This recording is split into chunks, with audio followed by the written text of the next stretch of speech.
Welcome back to Face the Nation. Robert Garrett is the CEO of Hackensack Meridian Health, the largest health network in New Jersey.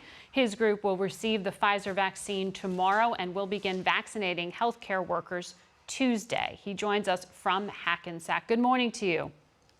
Good morning, Margaret. Thank you for having me. Well, thank you for joining us. I know New Jersey has been hit very hard by COVID-19. The governor this morning said the next number of weeks are going to be hell. That was his quote. How is your medical staff holding up? What is ICU capacity like? Well, so far, Margaret, they're holding up well. It's really been a long haul since the COVID-19 pandemic hit us in March. As we speak this morning, we are taking care of about 900 COVID-19 patients. We've seen over 22,000 patients since the beginning of the pandemic. And just to put it in perspective, in the middle of April, when we were at peak, there were nearly 3,000 COVID-19 patients that we were treating.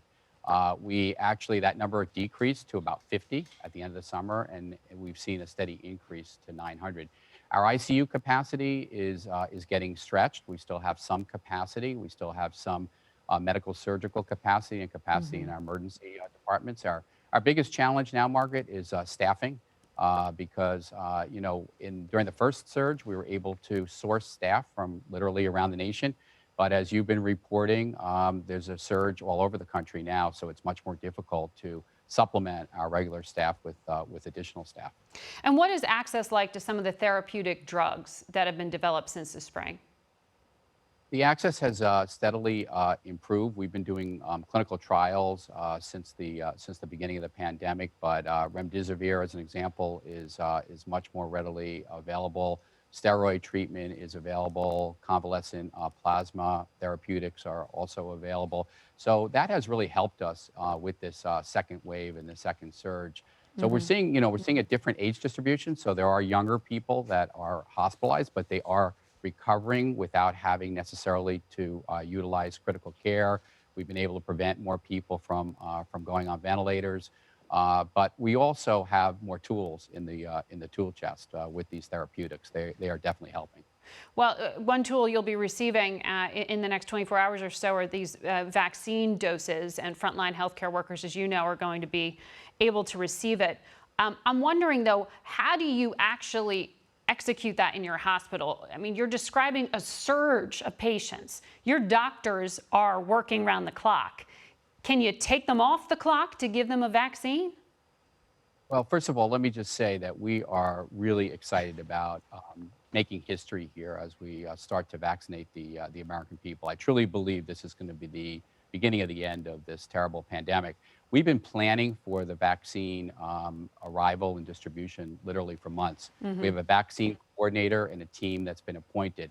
They have been working out logistics, including obtaining the ultra cold freezers, working out a distribution plan to all of our hospitals. And you rightfully point out that staffing is the biggest challenge. But I have to tell you, I've been very inspired.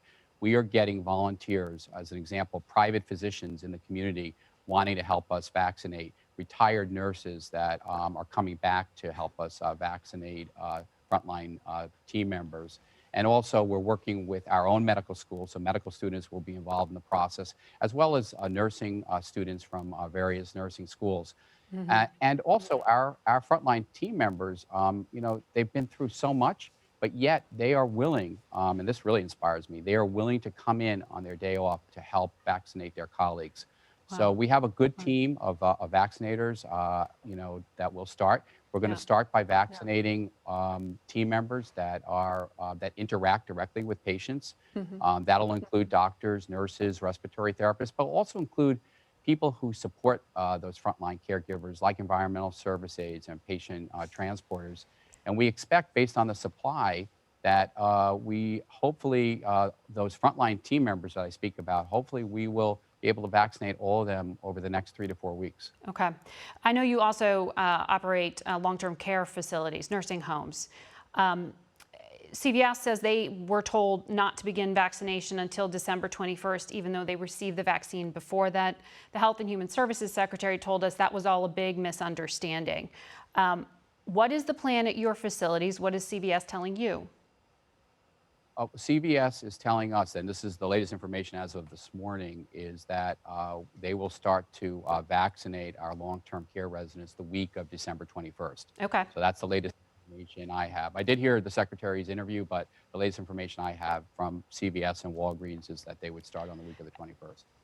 Okay. And do you have any idea why it would take that long, given that nursing home, that the elderly are so vulnerable?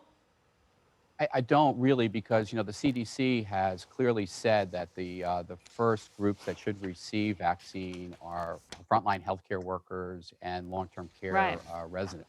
So Yeah. I just assumed that that would start at the same time. All right. Thank you very much, and good luck to all of your staff in the weeks ahead.